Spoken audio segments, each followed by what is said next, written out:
Saudara sekalian, masa puasa, masa prapaskah yang kita jalani itu amat dekat dengan apa yang disebut dengan sikap tobat.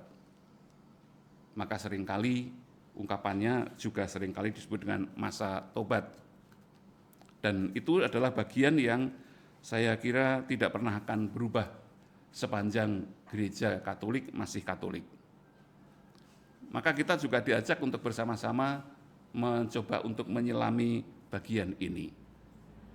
Dalam bacaan-bacaan yang kita dengarkan hari ini, kita diajak untuk bersama-sama melihat bagaimana sikap puasa yang sebenarnya diharapkan oleh gereja. Karena dari bacaan yang pertama dan sekaligus bacaan Injil, kita dengan mudah bisa menemukan bahwa puasa yang dikehendaki oleh gereja adalah bukan hanya orang sibuk dengan kepentingannya sendiri. Dalam bacaan pertama tadi disebut dengan sibuk dengan urusannya sendiri. Bahkan bukan hanya itu, tidak sibuk dengan dirinya sendiri. Maka puasa itu tidak cukup selesai hanya dengan dirinya sendiri. Kita diajak untuk bersama-sama supaya hidup kerohanian kita, hidup keagamaan kita, hidup iman kita, itu memang juga mempunyai buah. Bukan hanya sekedar beriman, titik, bukan. Supaya berbuah. Buahnya apa? Buahnya memang juga muncul dalam tindakan yang nyata kepada orang lain. Maka hari-hari ini kita diajak untuk bersama-sama melihat bahwa puasa artinya kita mencoba untuk semakin peka melihat diri kita supaya kita semakin berbuah itu dan bukan semakin berumput, begitu kalau boleh kita katakan. Maka kita diajak untuk melihat dengan amat tegas dan amat jelas, diulang-ulang berkali-kali. Maka kalau kita bertanya kepada diri kita, contoh paling sederhana, karena tobat biasanya dekat dengan dosa ya. Apa yang sebenarnya kita harapkan? Para pendosa itu bertobat atau para pendosa itu binasa? Pasti semua akan mengatakan para pendosa bertobat. Bukan saya yang berdosa ya, tetapi para pendosa, artinya siapapun, kan begitu.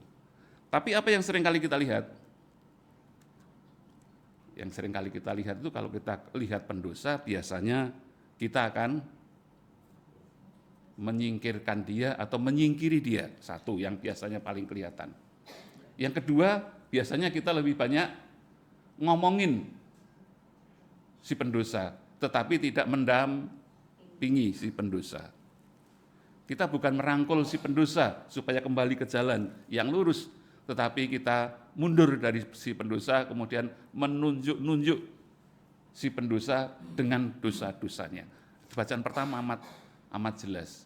Maka puasa yang kukehendaki itu bukan keterampilan kita untuk menunjuk-nunjuk kesalahan orang, tetapi bagaimana kita bisa memiliki perasaan sehingga orang-orang terutama yang tersingkir, yang menderita, termasuk yang berdosa, mereka akhirnya bisa kembali hidup, kembali bangkit.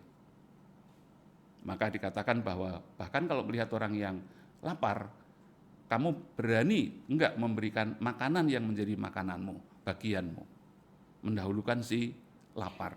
Karena mungkin si lapar sudah dari kemarin enggak makan, kita mungkin baru saja 1 jam, 2 jam makan. Mungkin kita bisa makan 3 hari, mungkin si lapar bisa jadi 2 hari, 3 hari tidak bisa makan. Maka kita dikurangi jatah makan 1 kali itu sudah enggak apa-apa gitu ya. Tapi untuk si lapar pasti akan menjadi sebuah ungkapan yang luar biasa. Maka kita diajak untuk bersama-sama sampai pada titik ini. Gereja Katolik memberikan tekanan ini amat kuat. Maka puasa orang Katolik disebut atau ditambah ungkapannya, moga-moga ini nanti tidak berhenti kepada yang paling sederhana amplop, ya. Ditambahi dengan aksi puasa pembangunan, jangan lupa itu.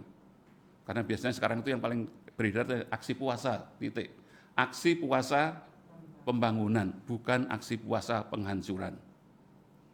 Ya. Maka kita diajak untuk bersama-sama puasa kita itu memiliki action. Tetapi actionnya adalah semangat untuk membangun. Mengapa? Karena kita itu seringkali lebih mudah atau lebih sering jatuh kepada model si Farisi dan ahli Taurat dalam bacaan Injil. Kalau kita melihat orang yang salah itu biasanya kita lebih mudah untuk membicarakan, menemukan kesalahannya, bahkan lebih parah daripada apa yang dilakukan oleh si pendosa. Tetapi kita jarang sekali untuk justru merangkul si pendosa seperti yang saya katakan di depan. Bacaan Injil sebenarnya aneh. Paling tidak di mata saya itu Injil ini menceritakan peristiwa yang aneh. Peristiwa apa tadi? Yesus memanggil Levi, yang kita kenal nantinya dengan Matius.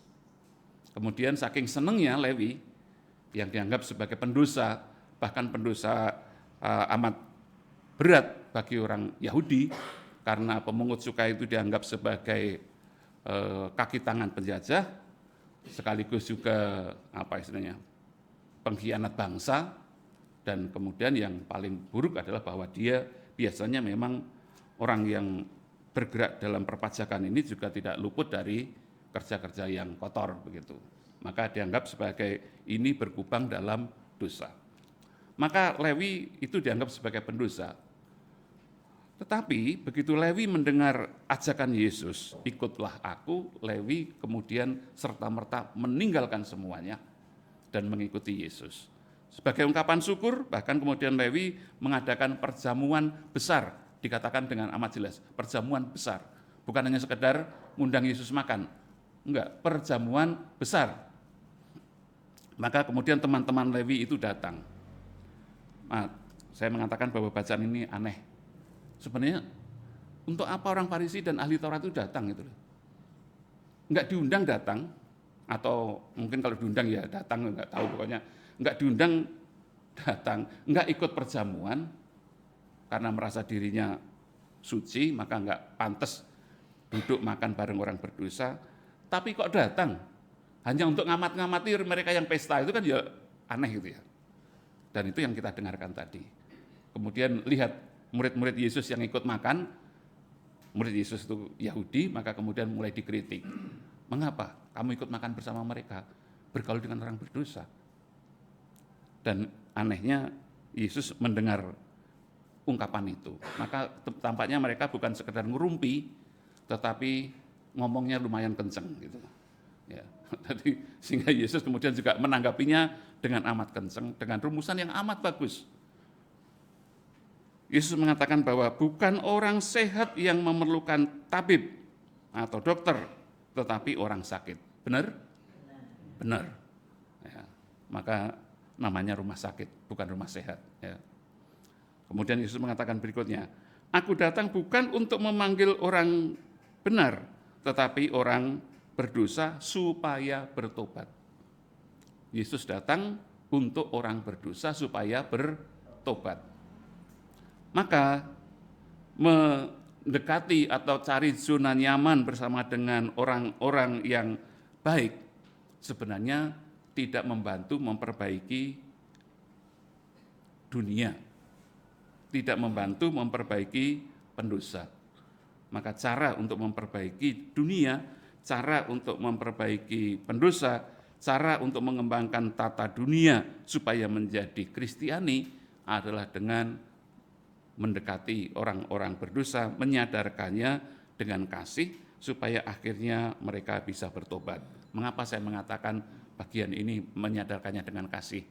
Karena kalau orang berdosa itu dimusuhi, mereka sadar bahwa mereka memang layak dimusuhi, maka mereka akan mengambil jarak. Tetapi kalau didekati dengan kasih, maka kemudian mereka akan mulai dengan heran bahwa dia didekati, dihargai, dan kemudian pelan-pelan mereka akan menjadi orang yang akhirnya lebih baik. Dan itu sebenarnya panggilan kita selama masa puasa untuk menunjukkan action kita, membangun tata kehidupan masyarakat supaya menjadi baik. Maka tadi saya mengatakan jangan berhenti hanya pada amplopnya, tetapi pada action nyatanya. supaya nanti jangan keliru bahwa kita orang Katolik seolah-olah mentransfer puasa kita dari ukuran tebalnya amplop. Kalau amplopnya tebal berarti saya puasa banget, kalau amplopnya tipis berarti tidak puasa. Tidak, orang Katolik diajak untuk bersama-sama mengembangkan tebalnya iman dan tebalnya amal perbuatannya. Moga-moga dengan demikian masa Prapaskah kita yang masih panjang, baru 4 hari, dan kita akan berpuasa selama 40 hari, masanya lebih dari 40 hari, nanti silahkan dicek di tanggalan, seperti tahun lalu saya mengingatkan, dihitung aja, kapan mulai puasa, Rabu kemarin kan, nanti Paskahnya itu berapa hari dari Rabu kemarin. Kemudian nanti silahkan bertanya, ternyata tidak cuma 40, kemana yang lain? Nah, nanti silahkan direnungkan, dan kalau bingung dan mau bertanya, ada Bapak Uskup yang bisa ditanya untuk memberikan jawabannya. Berkat Tuhan melimpah atas kita semua.